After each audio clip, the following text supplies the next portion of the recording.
Chapter 14 देख रहे हैं, ऑसिलेशंस। ऑसिलेशंस के बारे में हम बात करेंगे। अलग अलग प्रकार के मोशन होते हैं, periodic motion, oscillatory motion, harmonic motion. तो पीरियोडिक मोशन क्या है? इसमें देखिए पीरियड आ रहा है, एक शब्द है पीरियड। पीरियोडिक से में अगर पीरियड आप हटाएं या पीरियड को पे ध्यान दें तो एक ऐसा मोशन, एक ऐसा मूवमेंट जो अपने आप को आइडेंटिकली सिमिलर तरीके से और कोई फिक्स इंटरवल ऑफ टाइम ले लीजिए, उसके बाद रिपीट करता है, अपने आप को रिपीट करता है एक समय के बाद, उसे हम पीरियोडिक मोशन कहते हैं। जैसे अर्थ सन के अराउंड घूमता है या घूमती है, 365.25 डेज लगते हैं और हर बार इतने ही दिन लगते हैं। जो क्लॉक है हमारी, क्लॉक को देखिए, उसके जो कांटे हैं, आर्म्स हैं, या सिंपल पेंडुलम का मोशन है, ये सब पीरियोडिक मोशन में आते हैं। ऑसिलेटरी मोशन की बात करें, जहां ऑसिलेशन हो रहा होता है, इसमें शब्द देखिए ऑसिलेशन, तो एक ऐसा पीरियोडिक मोशन, देखिए पीरियोडिक मोशन की जो डेफिनेशन है वो यहाँ वैसे आ जाएगी पूरी की पूरी। उसके आगे देखिए, ऑसिलेटरी मोशन एक ऐसा पीरियोडिक मोशन होता है। पीरियोडिक मोशन क्या होता है? जो अपने आप को रिपीट करता है एक टाइम के बाद, एक पीरियड के बाद। तो ऑसिलेटरी मोशन एक पीरियोडिक मोशन है जो टू एंड फ्रो, आना जाना, आना जाना करता है, लेकिन एक फिक्स्ड मीन पॉइंट कहें या फिक्स पॉइंट के को लेके या उसको बेस लेके। जैसे मान लीजिए ये पॉइंट है, आप यहाँ से यहाँ गए, फिर वापस आए, फिर यहाँ से यहाँ गए, फिर वापस आ गए, यहाँ पे गए, यहाँ पे गए, तो यानी कि आप ऑसिलेट हो रहे हैं, ऑसिलेट कर रहे हैं। जैसे सिंपल पेंडुलम है, या फिर कोई आपने स्प्रिंग ली और उसमें कुछ लोड कर दिया, कुछ मास लोड कर दिया और मान लीजिए खींच के छोड़ दिया, तो ऑसिलेटरी मोशन हो रहा होता है। अब इसमें इन दोनों में क्या अंतर है या क्या चीज़ें जानने योग्य है? जो भी ऑसिलेटरी मोशन होता है वो पीरियोडिक मोशन तो होगा ही होगा, क्योंकि इसकी डेफिनेशन में पीरियोडिक मोशन है। लेकिन हर एक पीरियोडिक मोशन ऑसिलेटरी मोशन हो ये कोई ज़रूरी नहीं है। हार्मोनिक मोशन, हार्मोनिक मोशन का मतलब होता है ऐसा ऑसिलेशन। देखिए एक ऑसिलेशन पीरियोडिक मोशन होता है। अब हार्मोनिक मोशन जो होता है, ये हार्मोनिक ऑसिलेशन वो होता है जो ऑसिलेशन होना चाहिए। पहले तो ऑसिलेशन को क्वालिफाई करना चाहिए, जिसको हम बहुत एक हार्मोनिक फंक्शन में रिप्रेजेंट कर सकते हैं। यानी कि बाकायदा एक फंक्शन हम लिख सकते हैं कि ये इसके हिसाब से वेरी कर रहा है, और किसके हिसाब से वेरी कर रहा है? साइन और कोसाइन फंक्शन के फॉर्म में। अगर हम साइन और कोसाइन फंक्शन के फॉर्म में इसे रिप्रेजेंट कर सकते हैं तो उसे हम कहेंगे हार्मोनिक ऑसिलेशन। एसएचएम या सिंपल हार्मोनिक मोशन क्या होता है? एक ऐसा हार्मोनिक मोशन। अब हार्मोनिक मोशन क्या होता है जिसको हम रिप्रेजेंट करते हैं साइन और कॉस में? ये जो हार्मोनिक मोशन होता है वो ऑसिलेशन होना चाहिए, और ऑसिलेशन क्या होता है? एक पीरियोडिक मोशन होता है। तो एक हार्मोनिक ऑसिलेशन जिसका एम्पलीट्यूड कांस्टेंट है। एम्पलीट्यूड मतलब होता है जितना मैक्सिमम ये जा पाएगा, एम्पलीट्यूड कहें, डिस्प्लेसमेंट कह सकते हैं, जितना दूर जा सकता है। और एक सिंगल फ्रीक्वेंसी, मतलब कांस्टेंट एम्पलीट्यूड है, इसकी एक ही फ्रीक्वेंसी है। लेकिन अंतर इसमें यह है कि इसमें एक फोर्स लग रहा है जो इसे खींच रहा है या इसे आगे बढ़ा रहा है। तो डिस्प्लेसमेंट किस पे डिपेंड करेगा? जो भी बॉडी है जो मूवमेंट कर रही है, वो उसके पीछे एक रिस्ट्रेनिंग या रिस्टोरिंग फोर्स लग रहा है, और ये हमेशा उस तरफ काम करता है, ये फोर्स मीन पोजीशन की तरफ। इसे हम सिंपल हार्मोनिक मोशन कहते हैं। कहने का मतलब है कि जैसे ये चीज़ जा रही है, इसके ये डिस्प्लेसमेंट यहाँ हो रहा है, लेकिन ये मीन पोजीशन यहाँ है, तो ये रिस्टोरिंग फोर्स इस बॉडी को यहाँ खींचेगा, इस मीन पोजीशन पे खींचेगा, ये बॉडी यहाँ जा रही है। तो इस तरीके की मोशन को हम सिंपल हार्मोनिक मोशन कहते हैं। तो बहुत ध्यान से देखिए, अगर एक मान लीजिए एक हार्मोनिक मोशन हो रहा है या फिर एक सर्कुलर मोशन, मोस्टली आप इस हार्मोनिक मोशन को सर्कल से रिलेट करेंगे, जैसे ये मूव कर रहा है। अब मैंने कहा कि एक बॉडी है यहाँ पर और वो किसी पी पॉइंट पे है, और हम कह रहे हैं वो सिंपल हार्मोनिक मोशन कर रही है। मान लीजिए आपका थीटा है, थीटा है यानी कि थीटा वन मतलब ओमेगा टी है। थीटा है ना, ओमेगा टी है। अब ये पी पॉइंट है, ये थीटा है, तो ये क्या हो जाएगा? पी कॉस थीटा, और ये हो जाएगा P sine theta. P point लिया है मैंने, इसमें पी नहीं ले सकता हूँ, मुझे यहाँ से यहाँ तक लेंथ लेनी पड़ेगी, तो मैं इसको पी को ए कर देता हूँ। ए, ये हो जाएगा ए कॉस थीटा, और ये हो जाएगा ए साइन थीटा। तो ये वाई एक्सिस है ये एक्स एक्सिस से यहाँ पे देखिए, यहाँ से यहाँ तक ये एक्स एक्सिस जा रही है, यहाँ से यहाँ वाई एक्सिस जा रही है। हम मान रहे हैं कि हम इसको ओरिजिन से ले रहे हैं, तो एक्स कितना हो जाएगा, ए कॉस थीटा, जो आप यहाँ देख पा रहे हैं, ए कॉस थीटा, या एक्स, और वाई आपका है वाई ए साइन थीटा। अब ये डिपेंड करता है आप कौन सा एंगल लेंगे। अगर आप ये एंगल लेंगे तो ये वेरी हो जाएगा, लेकिन असल बात इसमें ये है कि आप इसको साइन या कॉस के टर्म में रिप्रेजेंट कर रहे हैं। ओमेगा टी इसमें थीटा है, ए एम्पलीट्यूड है, ए है एम्पलीट्यूड। एम्पलीट्यूड मतलब ये होता है कि देखिए ये मैक्सिमम कितना जा रहा है, ये हमेशा रेडियस के बराबर जा रहा है। शायद वापस भी आ रहा हो, शायद ये घूम भी रहा हो। जहाँ से जा रहा है आ रहा है, और जा रहा आ रहा है मीन पोजीशन पे वापस आ गया, तो जीरो एम्पलीट्यूड। जैसे ही मैक्सिमम पहुँच गया, ये कभी भी इससे आगे नहीं बढ़ेगा, मतलब ये डॉट डॉट डॉट डॉट की जो लाइन है उससे ऊपर नहीं बढ़ेगा। इसीलिए मैक्सिमम डिस्प्लेसमेंट इसका जो हो रहा है वो एम्पलीट्यूड है। नॉन हार्मोनिक ऑसिलेशन क्या होते हैं? नॉन हार्मोनिक ऑसिलेशन होते हैं दो या दो से अधिक हार्मोनिक ऑसिलेशन के कॉम्बिनेशन। यानी एक साइन ओमेगा टी मान लीजिए एक ऑसिलेशन है, बी आपका ये एस एच एम है, B sine two omega t एक अपना दूसरा ऑसिलेशन है। इनको जोड़ेंगे तो नॉन हार्मोनिक ऑसिलेशन मिलेगा आपको। कुछ टर्म्स है जो सिंपल हार्मोनिक मोशन से रिलेटेड है, जैसे कि टाइम पीरियड है, फ्रीक्वेंसी है, और एंगुलर फ्रीक्वेंसी है, आपका डिस्प्लेसमेंट है, ऐसी एम्पलीट्यूड और फेज है। तो ये सारे जो टर्म्स है या ये सब जो वैल्यूज है, ये डिफाइन करती हैं, बताती हैं, आप इससे रिप्रेजेंट करेंगे चीज़ों को, तो ये होती क्या है। तो सिंपल हार्मोनिक मोशन में ये सारे टर्म्स आप देखेंगे। पहली चीज़ है टाइम पीरियड। अब एक ऑसिलेशन को कंप्लीट करने के लिए या उसको पूरा करने के लिए जितना समय व्यतीत होता है, जितना समय लगता है, जितना टाइम लगता है, उसको हम टाइम पीरियड कहते हैं, कैपिटल टी से रिप्रेजेंट करते हैं। फ्रीक्वेंसी क्या होती है, इसको न्यू से रिप्रेजेंट करते हैं, न्यू, ये वी नहीं है, न्यू है, या एफ से भी रिप्रेजेंट कर सकते हैं। कितने ऑसिलेशन एक सेकंड में बॉडी कंप्लीट कर रही है।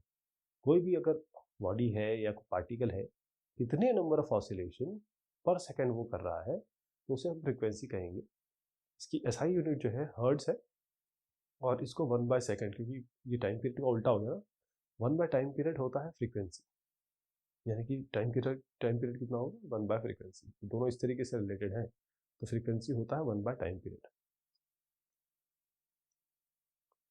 ऐसी एंगुलर फ्रीक्वेंसी की बात करें, ओमेगा, इसको हम ओमेगा से रिप्रेजेंट करते हैं।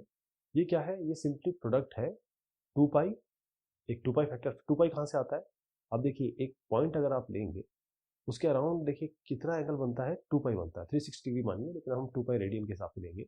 तो 2 पाई का अगर मल्टीपल अगर आप लें या मल्टीप्लाई करें इसको एंगुलर फ्रीक्वेंसी से, या 2 पाई एंगुलर फ्रीक्वेंसी नहीं, फ्रीक्वेंसी से, तो ही एंगुलर फ्रीक्वेंसी बनता है। तो ये तो फ्रीक्वेंसी हो गई, ये एफ है। एंगुलर बनाना है यानी कि आपको कोई ना कोई सर्कुलर फैक्टर देना है, तो 2 पाई से अगर इसका गुणा करें, मल्टीप्लाई करें, तो एंगुलर फ्रीक्वेंसी बनती है। इसकी जो एसआई यूनिट है वो भी हर्ट्ज है, क्योंकि 2 पाई तो कांस्टेंट हो गया, फ्रीक्वेंसी बचा, फ्रीक्वेंसी यूनिट क्या होती है, हर्ट्ज। ऐसी डिस्प्लेसमेंट की बात करेंगे कि जो भी फिजिकल क्वांटिटी है, या कोई भी ऐसी दूरी से रिलेटेड, डिस्टेंस से रिलेटेड चीज़ है, तो हम ये कहते हैं कि जो फिजिकल क्वांटिटी समय के साथ चेंज हो रही है, या पोजीशन जो समय के साथ चेंज हो रही है, उसको, या सिंपल हार्मोनिक मोशन में उसे हम डिस्प्लेसमेंट कहते हैं। इसको हम वाई से रिप्रेजेंट करेंगे, और कई बुकों में कई जगह आप इसको वाई के अलावा भी देखेंगे, लेकिन कहने का तात्पर्य कि डिस्टेंस है, समय के साथ जो बढ़ता है, घटता है। एम्पलीट्यूड, एम्पलीट्यूड को ए से रिप्रेजेंट करते हैं। अब डिस्प्लेसमेंट हो रहा है, कितना डिस्प्लेसमेंट हो रहा है, मान लीजिए मीन पोजीशन है, मीन पोजीशन से इस तरफ गए, मान लीजिए ए गए, फिर रिस्टोरिंग फोर्स ने वापस ले आया आपको इस मीन पोजीशन पे, फिर आप इस तरफ चले गए, तो ये माइनस से चले गए। तो ये जो ए है ना, ये दूरी और ये दूरी मैक्सिमम है, इसके आगे नहीं जा पा रहे, इससे आगे नहीं जा पा रहे आप। जो मैक्सिमम डिस्प्लेसमेंट है दोनों डायरेक्शन में मीन पोजीशन से, उसे हम एम्पलीट्यूड कहते हैं, इसको हम ए से रिप्रेजेंट करते हैं। ऐसे ही होता है फेज। फेज क्या होता है, ये एक ऐसी फिजिकल क्वांटिटी है जो आपको जगह यानी पोजीशन, और क्या डायरेक्शन है उस मोशन की, जो ऑसिलेटिंग पार्टिकल है, बॉडी है, उसकी क्या पोजीशन है और क्या डायरेक्शन है, उसको रिप्रेजेंट करता है फेज। या कहें आप, अगर इसको जब निकालेंगे हम तो देखेंगे कि ये एंगल ही होता है और कुछ नहीं होता है, इट इज़ एंगल। तो जो सिंपल हार्मोनिक मोशन है वो हमने कैसे किया, मान लीजिए ये इस जगह पे है, ये ओरिजिन है, तो हमने क्या किया था, इसका कॉस कंपोनेंट निकाला, इसका साइन कंपोनेंट निकाला, तो अब मान लीजिए ये एक सर्कुलर हमने एरिया बना दिया। सिंपल हार्मोनिक मोशन क्या है, ये इसका प्रोजेक्शन है डायमीटर पे। अगर मैं इसको डायमीटर बना दूं तो इसका प्रोजेक्शन है, या फिर इसका इस पे प्रोजेक्शन है, ये भी डायमीटर बन सकता है। तो सिंपल हार्मोनिक मोशन एक प्रोजेक्शन है यूनिफॉर्म सर्कुलर मोशन का किसी भी डायमीटर पे, किसी भी डायमीटर पे। कुछ इंपॉर्टेंट फॉर्मूला है जो हम सिंपल हार्मोनिक मोशन में यूज करते हैं। जैसे अगर हम डिस्प्लेसमेंट की बात करें, जो हम y से रिप्रेजेंट करते हैं, जो डिस्प्लेसमेंट होगा वो होगा a sin ओमेगा टी या a cos omega T. a इसमें आपका एम्पलीट्यूड है, आपका एंगुलर फ्रीक्वेंसी ओमेगा है। इसी तरीके से जो वेलोसिटी है पार्टिकल की SHM में, सिंपल हार्मोनिक मोशन में, वो दी जाती है v equal to omega under root A square minus y square. Y अगर आप देखिए, इसको बहुत ध्यान से देखिए, ए एम्पलीट्यूड है, वाई आपका डिस्प्लेसमेंट है। अगर वाई को यहाँ पर जीरो कर दिया जाए तो ये A square under root A square A बन जाएगा, मतलब v equal to A omega ये बन जाएगा। तो मीन पोजीशन पे y इक्वल टू जीरो पे v मैक्सिमम होगा।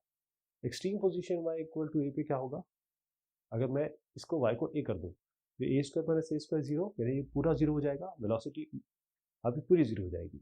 एक्सट्रीम पोजीशन पे अगर एक पेंडुलम की बात करें, पेंडुलम को अगर आप थोड़ा सा धक्का दें तो इस तरफ जाएगा, इस तरफ जाएगा, मतलब इस जगह पे जाके एक्सट्रीम पोजीशन पे इसकी वेलोसिटी जीरो हो जाएगी, फिर ये वापस आएगा, और यहाँ पर ये मैक्सिमम वेलोसिटी इस तरफ और इस तरफ जाने वाला है। एक्सेलरेशन क्या होगा फिर, वेलोसिटी हमने देख ली, तो एक्सेलरेशन दिया जाता है माइनस ओमेगा स्क्वायर वाई। अब ये नेगेटिव क्यों है, ध्यान रखिए कि जब डिस्प्लेसमेंट मतलब बॉडी यहाँ से यहाँ जा रही होती है तो फोर्स इसको वापस लाने की कोशिश कर रहा होता है, तो एक्सेलरेशन इसका यहाँ से यहाँ तक जाते हुए कम होता है। ये फोर्स अगेंस्ट लग रहा है तो एक्सेलरेशन कम होता है, इसीलिए ये माइनस साइन है इसका। अगर मीन पोजीशन की बात करें y इक्वल टू जीरो, यहाँ y इक्वल टू जीरो रख दीजिए तो एक्सेलरेशन जीरो हो जाएगा। मीन पोजीशन पे एक्सेलरेशन जीरो है। अगर एक्सट्रीम पोजीशन ले लीजिए, y की जगह आप a रख दीजिए तो क्या हो जाएगा, ये आपका a ओमेगा स्क्वायर, लेकिन एक्सेलरेशन नेगेटिव में है तो माइनस a ओमेगा स्क्वायर। ऐसी समय कितना लगेगा एक सिंपल हार्मोनिक मोशन में, टाइम पीरियड क्या होता है एक ऑसिलेशन को पूरा करना, वो होता है t equal to 2 pi displacement under root displacement by acceleration. अगर ग्राफिकली इसको समझा जाए तो ये डिस्प्लेसमेंट है आपका और ये टाइम है। तो डिस्प्लेसमेंट देखिएगा आप, ये मैक्सिमम ए तक जाता है, यहाँ से यहाँ तक, और फिर उसके बाद दूसरे डायरेक्शन में भी मैक्सिमम यहाँ से यहाँ तक जाता है, और यहाँ से लेकर यहाँ तक एक टाइम पीरियड पे ये एक पूरा का पूरा एक ऑसिलेशन पूरा कर लेता है। डिस्प्लेसमेंट इसका यहाँ से यहाँ तक ए पूरा करने का और माइनस ए पूरे करने का, मतलब जीरो से ए जाना, फिर ए से वापस आना, फिर माइनस ए तक जाना, फिर माइनस ए तक से वापस आना, वो यहाँ से आप यहाँ से ए तक गया, ए से फिर जीरो तक आ गया, फिर जीरो से माइनस ए गया, फिर माइनस ए से वापस आ गया। तो ये एक पूरा साइकिल पूरा हो गया, यानी कि एक टाइम पीरियड में, एक टी में ये पूरा का पूरा एक ऑसिलेशन पूरा हो गया है, इसलिए डिस्प्लेसमेंट टाइम ग्राफ इस तरीके से दिया जाता है। वेलोसिटी टाइम की बात करें तो ए ओमेगा वेलोसिटी हम ए ओमेगा से जान रहे हैं, जब ये यहाँ से यहाँ तक जाएगा वेलोसिटी इसकी ए ओमेगा, वापस आएगा तो माइनस ए ओमेगा। यहाँ से शुरू करें, शुरुआत में उसकी ए ओमेगा वेलोसिटी है, फिर उसके बाद यहाँ पर ये जीरो हो गई, फिर ये माइनस ए ओमेगा हो गई, उसके बाद यहाँ पर फिर ये जीरो होके फिर मैक्सिमम ए ओमेगा पे आ गया, मतलब ए ओमेगा से दोबारा ए ओमेगा आना ताकि दोबारा ये शुरुआत हो जाए, ये आपका वेलोसिटी टाइम ग्राफ है। अगर एक्सेलरेशन और टाइम ग्राफ की बात करें तो एक्सेलरेशन होता है ए ओमेगा स्क्वायर। अब एक्सेलरेशन ए ओमेगा स्क्वायर शुरुआत में क्या होता है आपका, क्योंकि यहाँ मीन पोजीशन से शुरू हो रहा है तो शुरुआत में ये एक्सेलरेशन जो है आपका जीरो होगा, फिर ये आगे बढ़ेगा लेकिन एक्सेलरेशन कम हो रही है, उसके बाद देखिए पहले ये कम हो रहा है, उसके बाद फिर वापस आया, फिर नेगेटिव डायरेक्शन में बढ़ रहा है, मतलब नेगेटिव डायरेक्शन बढ़ रहा है मतलब फोर्स यहाँ बढ़ रहा है लेकिन रिस्टेयरिंग फोर्स उसको कम, इस एक्सेलरेशन को कम करने की कोशिश कर रहा है। तो इसलिए यहाँ पर आप ये जीरो से शुरू होगा और पूरे टाइम पीरियड तक यहाँ तक लगता रहेगा। तो एक्सेलरेशन आपका मैक्सिमम कहाँ होगा, जहाँ पर वेलोसिटी मिनिमम होगी, या ये कहें कि जहाँ पर वेलोसिटी मैक्सिमम होगी वहाँ एक्सेलरेशन मिनिमम होगा। जो पार्टिकल या बॉडी सिंपल हार्मोनिक मोशन कर रही होगी तो इसमें जो फेज डिफरेंस आता है डेल्टा फाई, वो किस तरीके से हम देखें, अगर डिस्प्लेसमेंट y और v के बीच में देखें तो π/2 रेडियन है। इंस्टेंटेनियस वेलोसिटी और एक्सेलरेशन, ये इंस्टेंटेनियस है, ध्यान रखिएगा, dy करेंगे इसमें, और वेलोसिटी और एक्सेलरेशन के बीच में π/2, और अगर हम एक्सेलरेशन और डिस्प्लेसमेंट के बीच में देखें तो पाई रेडियन। तो एक अगर आप ग्राफ बनाना चाहें वेलोसिटी और डिस्प्लेसमेंट का, v वेलोसिटी और a का, किसी भी पार्टिकल जो एग्जीक्यूट कर रहा हो अगर उसका ग्राफ बनाना चाहें तो आप देखेंगे कि वो एक इलिप्स शेप देगा आपको, इलिप्स तरीके से शेप देगा आपको।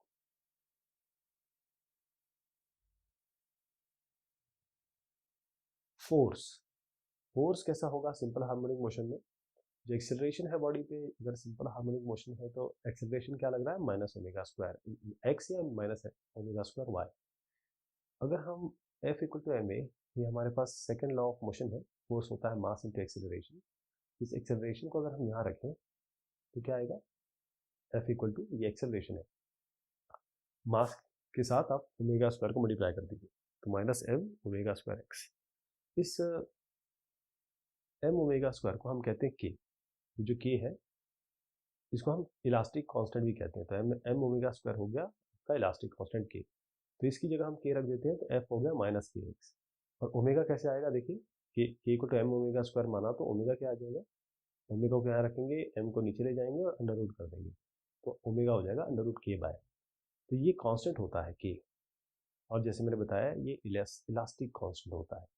तो सिंपल हार्मोनिक मोशन में जो फोर्स होता है वो प्रोपोर्शनल होता है और अपोजिट होता है किसके, डिस्प्लेसमेंट में। देखिए सिंपल हार्मोनिक मोशन में जो फोर्स है वो डिस्प्लेसमेंट के अपोजिट है, माइनस साइन है ना, और प्रोपोर्शनल होता है। ये फोर्स और एक्स एफ इज, ये कह सकते हैं F is directly proportional to X, बस नेगेटिव साइन है इसका मतलब ये अपोजिट डायरेक्शन में लगेगा।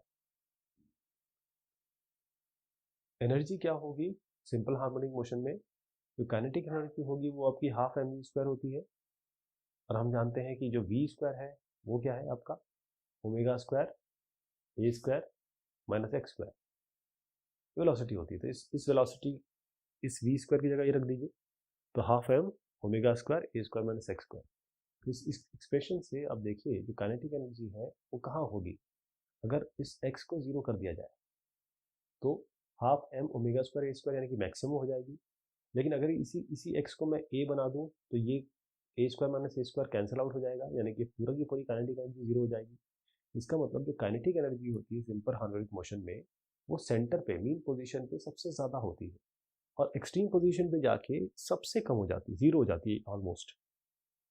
अब काइनेटिक एनर्जी है तो पोटेंशियल एनर्जी भी होगी। पोटेंशियल एनर्जी दी जाती है half M omega square x square से। अब यहाँ पर देखिए पोटेंशियल एनर्जी ये सबसे कम है सेंटर पे, एक्स इक्वल टू जीरो पे, एक्स इक्वल टू जीरो किया तो जीरो हो जाएगी, लेकिन एक्स इक्वल टू ए किया तो मैक्सिमम हो जाएगी। अब टोटल एनर्जी क्या होगी, हमको काइनेटिक एनर्जी और पोटेंशियल एनर्जी दोनों को हमको जोड़ना पड़ेगा। के प्लस यू, के अभी आपने देखा क्या था, यू अभी देखा आपने क्या है, काइनेटिक एनर्जी। अब इनको जोड़ेंगे तो देखिए अगर मैं इसको खोल दूँ हाफ एम ओमेगा स्क्वायर ए स्क्वायर बनेगा और half M omega square x square बनेगा माइनस में, तो ये दूसरा, इसका जो दूसरा टर्म आएगा वो इसके साथ कैंसिल हो जाएगा, तो केवल हमारे पास हाफ एम ओमेगा स्क्वायर ए स्क्वायर बचेगा, जिसमें एम जो है मास है, ओमेगा आपका एंगुलर फ्रिक्वेंसी है, और जो ए है वो आपका एम्पलीट्यूड है। और इसमें velocity v equal to R omega होता है तो वो भी हम लगा सकते हैं। अच्छा, ई आपका टोटल एनर्जी हो गई, तो ये आपका रिलेशन हो गया टोटल एनर्जी के लिए। काइनेटिक एनर्जी और पोटेंशियल एनर्जी किस तरीके से चेंज होती है ऑसिलेशन में, आप देखिए जब काइनेटिक एनर्जी, ये इसमें जो डॉटेड है वो आपका पोटेंशियल एनर्जी दिखा रहा है, जो इसमें हार्ड लाइन है वो आपका काइनेटिक एनर्जी दिखा रहा है। तो आप देखिए कि जब ये काइनेटिक एनर्जी और पोटेंशियल एनर्जी की हम बात कर रहे हैं तो यहाँ पर जब मैक्सिमम है आपकी काइनेटिक एनर्जी तो जो पोटेंशियल एनर्जी है वो मिनिमम है, कम है। इसी तरीके से जब हम यहाँ बात करते हैं इस जगह पे, तो जहाँ पर आपकी ये काइनेटिक एनर्जी जीरो हो जाती है वहाँ पोटेंशियल एनर्जी मैक्सिमम हो जाती है, और दोनों मिड पे बिल्कुल सेम होती हैं, मतलब दोनों हाफ हाफ समझ लीजिए। कहने का मतलब ये है कि पोटेंशियल एनर्जी कांस्टेंट रहती है, काइनेटिक एनर्जी बढ़ती है तो पोटेंशियल एनर्जी घटती है, लेकिन दोनों का जोड़ हमेशा सम जो है हमेशा सेम रहता है। जो फ्रीक्वेंसी है काइनेटिक एनर्जी और पोटेंशियल एनर्जी की, किसी भी पार्टिकल को लीजिए जो सिंपल हार्मोनिक मोशन में चल रहा हो, वो डबल होता है जो फ्रीक्वेंसी है SHM में। एक और चीज़ कि जो फ्रीक्वेंसी है टोटल एनर्जी पार्टिकल की जो SHM कर रहे होते हैं वो ज़ीरो है, क्योंकि टोटल एनर्जी हमेशा आपकी हमेशा कांस्टेंट रहेगी। किसी भी पोजीशन पे जो इन दोनों का जोड़ होगा वो हमेशा कांस्टेंट रहेगा। अगर कोई पार्टिकल जिसका मास m है वो सिंपल हार्मोनिक मोशन में चल रहा है, उसकी एक कांस्टेंट एंगुलर फ्रीक्वेंसी है, तो टाइम पीरियड उसका इस तरीके से दिया जाएगा t equal to 2 pi under root उसका इनर्शियल फैक्टर क्या है, मास का ये सर्कल हो सकता है, डिस्क हो सकता है, रॉड हो सकता है, तो उसका इनर्शियल फैक्टर और उसका डिवाइड करेंगे आप स्प्रिंग फैक्टर से।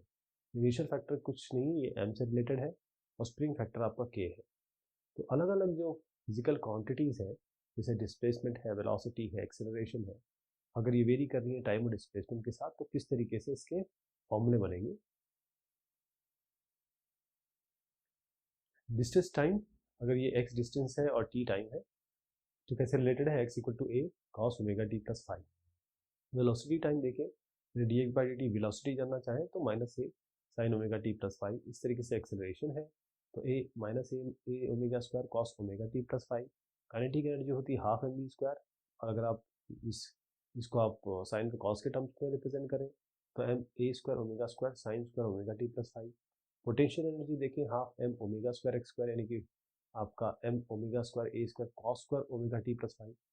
काइनेटिक एनर्जी और पोटेंशियल एनर्जी को जोड़ दिया जाए, यानी कि टोटल एनर्जी निकाली जाए, तो हाफ एम ओमेगा स्क्वायर ए स्क्वायर। वेलोसिटी देखी जाए तो v equal to omega under root A square minus x square आपकी आएगी। Acceleration minus omega square x से दिया जाता है। काइनेटिक एनर्जी दी जाती है हाफ एम ओमेगा स्क्वायर ए square minus x square. Potential energy दी जाती है half M omega square x square, और टोटल एनर्जी दी जाती है इन दोनों को जोड़ के हाफ एम ओमेगा स्क्वायर ए स्क्वायर। सिंपल पेंडुलम क्या होता है? सिंपल पेंडुलम को इस तरीके से समझिए कि एक आपकी बॉडी है, ये बॉब कहिए अभी इसको, या मास कहिए। तो अगर ये रिजिड सपोर्ट से आपने इसको लटका रखा है, लटका किससे रखा है या फिर टांग रखा है, ये जो है आपकी एक इलास्टिक इन एक्सटेंसिबल स्ट्रिंग है, धागा कह लीजिए, स्ट्रिंग कह लीजिए। तो ये जब आप इसको इससे लटकाएंगे और फिर इसको मूवमेंट देंगे, ये आपका एक सिंपल पेंडुलम बनेगा। कितने समय में ये पूरा करेगा? यहाँ से यहाँ, फिर यहाँ से यहाँ, और फिर वापस। T equal to 2 pi under root L by G. L इसमें लेंथ है स्ट्रिंग की यहाँ से यहाँ तक, और G acceleration due to gravity जो नीचे की तरफ लग रही है। तो जो इफेक्टिव लेंथ है सिंपल पेंडुलम की, हो सकता है बहुत इस तरीके से हम मान सकते हैं बहुत बड़ी है। रेडियस ऑफ अर्थ से कंपेयर करें तो टाइम पीरियड कुछ इस तरीके से बनता है। अगर आप एल को छोड़ दें, केवल आर ले लें, एल बहुत बड़ा है आर से, तो एल को ले लें, आर को छोड़ दें, तो कुछ इस तरीके से रिलेशनशिप बन जाएगा। उसकी एक वैल्यू भी आती है, ये सब वैल्यू हम देखते हैं क्या सैटेलाइट जो हमारा घूमता है किस तरीके से उसका टाइम पीरियड वगैरह आता है। इसी तरीके से सिंपल पेंडुलम है, उसका लेंथ अगर बराबर कर दिया जाए लेंथ ऑफ जो रेडियस है अर्थ का, रेडियस ऑफ अर्थ हम जानते हैं कितना होता है, तो वो आपका तकरीबन ये रिलेशनशिप से आता है। यदि एक बॉब जो सिंपल पेंडुलम है आपका, यदि एक बॉब है वो किसी मेटालिक, ये जो है मेटालिक वायर है जिसकी लेंथ एल दी हुई है, और इसका कोएफिशिएंट ऑफ लीनियर एक्सपेंशन ए है, तो अगर टेम्परेचर बढ़ता है, क्योंकि अब ये वायर आ गया, वायर हमेशा टेम्परेचर के साथ उसमें तब्दीली होती है, बढ़ता है घटता है, तो इफेक्टिव लेंथ इसकी एल डैश हो जाएगी L 1 plus A D theta. और अगर आप अब जब ये बढ़ गया, लेंथ बढ़ गया, तो इसमें टाइम पीरियड में भी तब्दीली होगी, उसका रिलेशन ये है। तो जब एक बॉब जो सिंपल पेंडुलम है, मान लीजिए उसकी डेंसिटी रो है, वो किसी फ्लूइड में, किसी तरल पदार्थ में जिसकी रो जीरो फ्रिक्वेंसी है, रो जीरो जो है रो से कम है, तो टाइम पीरियड बढ़ जाता है, और जो इंक्रीज टाइम पीरियड है वो दिया जाता है T dash equal to T under root rho by rho minus rho zero. जब सिंपल पेंडुलम ये एक ऐसे गाड़ी में आप ले जा रहे हैं, एक ऐसे व्हीकल में ले जा रहे हैं जो कि सीधी तरफ एक्सेलरेट कर रही है, तो टाइम पीरियड कुछ इस तरीके से हो जाएगा T equal to 2 pi under 1 by under root A square plus g square. ए इसमें हॉरिजॉन्टल एक्सेलरेशन है, जी तो ग्रेविटी है ही। एक ऐसा अगर पेंडुलम अगर लें जो ऐसे व्हीकल में रखा हुआ है जो नीचे की तरफ आ रहा है, यहाँ व्हीकल है, इसमें पेंडुलम रखा हुआ है, टाइम पीरियड क्या हो जाएगा, T equal to 2π√L/g cos theta. Theta इसमें ये एंगल है, ये वाला angle of inclination, angle of inclination कह सकते हैं प्लेन का। सेकंड पेंडुलम क्या होता है, एक सेकंड पेंडुलम जिसका टाइम पीरियड 2 सेकंड है उसे हम सेकंड पेंडुलम कहते हैं। कोनिकल पेंडुलम क्या हुआ, अब देखिए इसमें यहाँ पर ये रिजिड वॉल से हमने इसको बांध रखा है, ये जो बॉडी है वो अब हॉरिजॉन्टली इस तरीके से घूम रही है, मतलब एक कोन सरीखा बना रही है। तो जो कोन बन रहा है इसमें देखिए, मान लीजिए टेंशन है इस बॉडी का, इस जगह पे इसका ये अगर ये थीटा है, ये थीटा है, तो ये टी कॉस थीटा यहाँ होगा, टी साइन थीटा यहाँ होगा। अब जब ये इस तरह घूम रहा होगा तो यहाँ पर इस पर एक एक्सेलरेशन भी लग रहा होगा, है ना, सेंट्रीपिटल सेंट्रीफ्यूगल हमने सब पढ़ा हुआ है, हमारा ओमेगा स्क्वायर है, तो एम जी नीचे की तरफ लग रहा है, तो टी कॉस थीटा बराबर हो जाएगा एम जी के, एम आर ओमेगा स्क्वायर हो जाएगा टी साइन थीटा के। इन सब रिलेशन से हमारे पास ये कुछ और रिलेशनशिप भी आते हैं, तो T sine theta M R omega square है, ये बेसिकली ओमेगा रिप्रेजेंटेशन है, टाइम पीरियड आपका होता है 2π√, इस रिलेशन से M R by T sine theta. Okay भाई, इसको इक्वेट करके आया, बस आपको ये समझना है कि ये इस पॉइंट पे क्या क्या फोर्सेस लग रहे होंगे इसमें। कंपाउंड पेंडुलम क्या होता है, कोई भी रिजिड बॉडी वो इस तरीके से माउंट की है कि अब जो है चक्री जो है वर्टिकल प्लेन में हो रही है, इस तरीके से ये घूम रहा है, और जो जो आपकी एक्सिस है वो आप इस जो ये पेज दिख रहे हैं, स्क्रीन दिख रहे हैं, इस अंदर की तरफ है, तो यहाँ से अंदर की तरफ जा रही है और ये आपको वर्टिकली घूम रहा है, जिसको हम फिजिकल या कंपाउंड पेंडुलम कहते हैं। इसका टाइम पीरियड इस तरीके से दिया जाता है, जिसमें आप ये आई जो देख रहे हैं वो आपका ये मोमेंट ऑफ इनर्शिया है इस एक्सिस के अराउंड, एम है मास इस बॉडी का, और जो एल आप देख पा रहे हैं वो आपका डिस्टेंस है उस सेंटर ऑफ ग्रेविटी का, मतलब distance of centre of gravity का जहां से आपने सस्पेंड किया हुआ, उसको लटकाया हुआ है, तो सेंटर ऑफ सस्पेंशन से सेंटर ऑफ ग्रेविटी का डिस्टेंस एल होता है।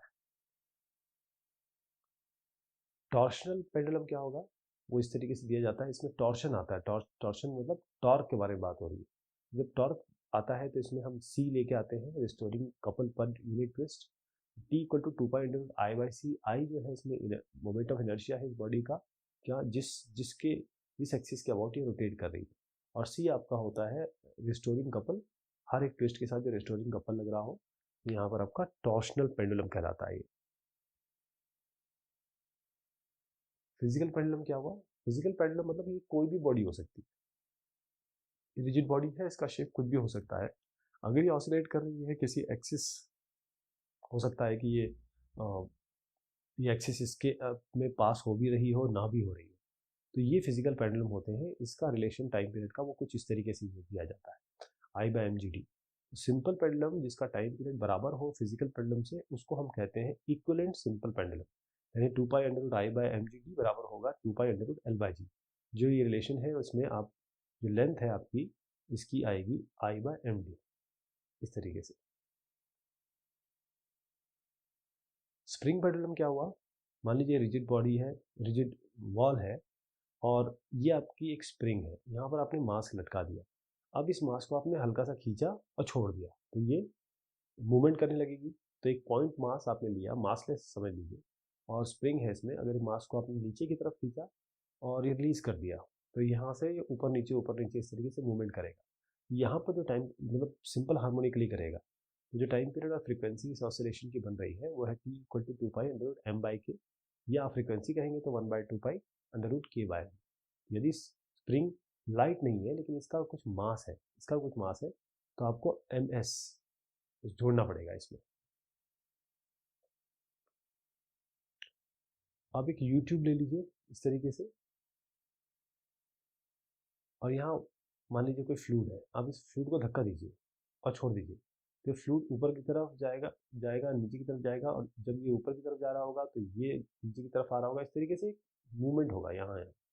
तो अगर लिक्विड आपने फिल किया है, जो लिम्स है इसकी यूट्यूब के, और उसको किसी को डिप्रेस किया किसी वाई डिस्टेंस से एक लिम में, तो दूसरी तरफ ये ऊपर जाएगा, तो ये दोनों मूवमेंट जो होंगे ना, यहाँ जाना, ये आपका एक सिंपल हार्मोनिक मोशन होगा।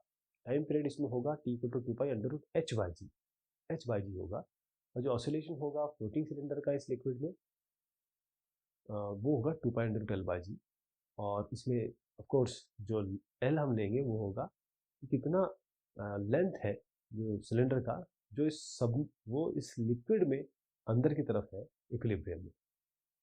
ये फ्लोटिंग सिलेंडर हो रहा है, एक आपका लिक्विड है जिसमें आपने इस तरीके से सिलेंडर को फ्लोट करा रखा है, उसके बारे में बात कर रहा हूँ। एक लोडेड स्प्रिंग है, स्प्रिंग जो आपने इसको कंप्रेस या स्ट्रेच किया, दबाया या खींचा एक स्मॉल डिस्टेंस वाई से उसकी मूल पोजीशन के अक्रॉस, तो रिस्टोरिंग फोर्स इस पे काम करेगा जो कि F माइनस के वाई से दिया जाता है। ये आपका फोर्स कांस्टेंट है उस स्प्रिंग का। m आपका, अगर मास आपने लटका दिया स्प्रिंग से तो इक्विलिब्रियम पे mg बराबर हो जाएगा kl, यानी कि देखिए ये आपका कोई mg नीचे की तरफ लगेगा, फोर्स इस तरीके से लगेगा, फिर फोर्स हम कह रहे हैं कि इससे संख्या से है, तो mg और kl जब बराबर होंगे इसको हम कहते हैं हुक्स लॉ। टाइम पीरियड होगा इस लोडेड स्ट्रिंग का, वो होगा t equal to 2 pi under root m by K. अब दो स्प्रिंग है या स्ट्रिंग है, ये दोनों आपके पैरेलल में लगे हुए हैं, इनका कांस्टेंट है k1, स्प्रिंग कांस्टेंट है k1, इसका k2, यहाँ पर ये सीरीज में लगे हुए हैं। तो इन दोनों की संख्या क्या होगी? जब दो स्प्रिंग जिसका फोर्स कांस्टेंट k1 और k2 है, अगर वो पैरेलल में लगे हुए हैं, अगर वो आपके सीरीज में लगे हैं, तो अगर पैरेलल में लगे हैं तो इफेक्टिव k क्या हो जाएगा? k1 plus k2। इस k1 और k2 को आप जोड़ देंगे तो time period simply t equal to 2 pi under root m by k होता है। k की जगह आप k1 प्लस k2 रख दीजिए। जब दो स्प्रिंग्स जिनका फोर्स कांस्टेंट k1 k2 है, अगर इसको हम सीरीज में लगाएंगे, k1 है k2 है, तो और मान लीजिए मास m है, तो इफेक्टिव फोर्स कांस्टेंट क्या होगा? 1 by K equal to 1 by k1 plus 1 by k2। तो आपको k से निकालना है, फिर इसको t equal to 2 by under root m by k में रखना है। k की जगह आप ये रखेंगे जो कि आएगा k1 plus k2 by k1 k2। Free oscillation क्या होते हैं? जब एक बॉडी जो ऑसिलेट हो रही है किसी मीन पोजीशन पे, उसको मीन पोजीशन से आपने डिस्प्लेस किया और रिलीज कर दिया, तो वो उस मीन पोजीशन के इधर उधर वो ऑसिलेट करेगी। तो ये जो है फ्री ऑसिलेशन है, आपने इनको ऐसे छोड़ रखा है, ये फ्री ऑसिलेशन कर रही है। तो जो फ्रीक्वेंसी ऑसिलेशन की यहाँ पर नेचुरल फ्रीक्वेंसी है। अब डैम्प्ड ऑसिलेशन क्या होते हैं? ऑसिलेशन जिसमें एम्पलीट्यूड डिक्रीज हो रहा होता है समय के साथ, कम हो रहा होता है, एम्पलीट्यूड कम हो रहा होता है समय के साथ, उसे हम डैम्प्ड ऑसिलेशन कहते हैं। मतलब एक समय पे जब आप उस ऑसिलेशन शुरू हुआ, जो पार्टिकल है वो रेस्ट पे आ जाएगा और एम्पलीट्यूड चेंज हो रहा है तो उसकी संख्या क्या होगी या डिस्प्लेसमेंट क्या कहेंगे डैम्प्ड ऑसिलेटर का किसी टी टाइम पे, वो दिया जाता है x equal to x0 e to the power minus bt by 2n cos omega t plus phi. इसमें ये जो संख्या है यहाँ से यहाँ तक, ये आपका एम्पलीट्यूड है यहाँ से यहाँ तक ऑसिलेटर की, जो कम होती है टाइम और ओमेगा के साथ। जो मैकेनिकल एनर्जी होती है इसी डैम्प्ड ऑसिलेटर की किसी टी टाइम पे, वो इस संख्या से दी जाती है। अनडैम्प्ड ऑसिलेशन क्या होते हैं? एम्पलीट्यूड सेम रहे टाइम के साथ, ऐसा ऑसिलेशन जिसमें एम्पलीट्यूड चेंज ना हो, जिसे हम अनडैम्प्ड ऑसिलेशन कहते हैं। फोर्स ऑसिलेशन क्या होते हैं? ऑसिलेशन किसी भी ऑब्जेक्ट का फ्रीक्वेंसी यहाँ पर एक नेचुरल फ्रीक्वेंसी से अलग है।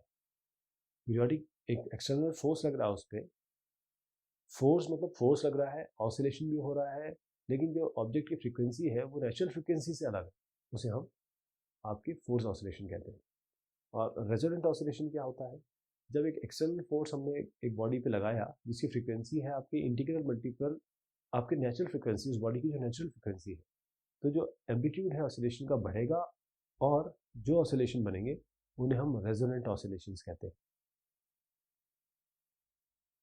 लिसाइज फिगर्स, जब दो सिंपल हार्मोनिक मोशन वो परपेंडिकुलर डायरेक्शन में काम कर रहे हो, ओके, तो जो इसके कारण क्या होगा कि जो रिजल्टिंग मोशन होगा उसमें इन दोनों का जोड़ होगा, और वो जोड़ बनेगा वो कर्वल ऑफ कहेंगे उसको। तो जो शेप होगा इस कर्व का वो किस पे डिपेंड करेगा? वो फ्रीक्वेंसी पे डिपेंड करेगा या फ्रीक्वेंसी रेशियो पे डिपेंड करेगा दोनों सिंपल हार्मोनिक मोशन की, जो इधर इधर इधर परपेंडिकुलर डायरेक्शन में हो रहे हैं। और साथ में क्या इन लोगों का, इन दोनों मोशंस का इनिशियल फेज डिफरेंस क्या था? जो फिगर बनेगा वो आपका लिसेस फिगर कहते हैं, वो जनरली इस फॉर्म में बनता है। तो दो अगर एसएचएम लेंगे जिसका सेम फ्रीक्वेंसी है, एक्स को मान ले a1 sign omega T, Y को a2 sine omega T plus five कर ले इसको। जो जनरल इक्वेशन है रिजल्टेंट मोशन की इस केस में, वो आपका बनता है x1 by a1 square plus y by b2 square minus 2xy।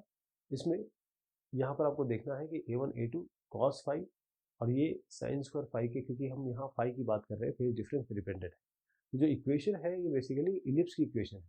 अगर फाई जीरो है या पाई है या किसी भी नेचुरल नंबर का मल्टीपल है एन पाई, तो रिजल्टेंट कर्व जो होगा वो स्ट्रेट इंक्लाइन लाइन होगी। जब दो आपके एस एच एम जिनकी फ्रीक्वेंसी 1:2 रेशियो में होगी, तो लेसाइज फिगर ये 8 का फिगर बनाएगा, ऐसे ऐसे करके बनाएगा। तो ये बहुत शॉर्ट में हमने जानने की कोशिश की कि ऑसिलेशन क्या है। अब इसके हम सवाल जवाब देखेंगे। शुक्रिया, मेहरबानी आप सभी की।